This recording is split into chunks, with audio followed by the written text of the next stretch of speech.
Пайғамбар саллаллаху алейхи вассалам 3 ай ет жеген емес. 3 ай. Ет емес, тамақ жеген емес. Айша енеміз айтады разиаллаху анха. 3 ай өтіп кетеді еле, морыдан түтін шықпайды еле, қазанға от жағылмайды еле, тамақ пішпайды еле деген сөз. 3 ай. Біз алды бомждар андай емес. 3 күн бұларды құрсақ ашқа өтпейді. Біз неге дағы мына еме қыламыз? Аңқолонып, мына ыйлап, жақсы емес болчу. Пайғамбар Айшаны өзі сұрады, ошол кезде қанша жетелеңер деді. Қазанға от жағылбаса, тамақ пішпаса. Әләл асвадайн. Екі қара нәрседе. Қарандай су, қара құрма. Құрма мененле, су мененле 3 ай жашашты, уырлыққа барған жоқ қой. Тополон шығады көшеде тиремчілік қылған жоқ қой. Жол болса дағы митингке шығып тополон қылған жоқ қой. Мисалы, мен ашқа қалдым деп. Пайғамбар саллаллаху алейхи вассалам үйретіп қойды.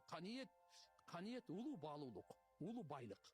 Егерде елімізде қаниет келе тұрған болса, бүгін Құдаға шүкір. Ушундай жашаудан налый тұрған болса, Құдай сақтасын. Кембағал болып, әверін сақтаған бұл жақшы, бай болып, әверін төгіп қор болғаннан көрі.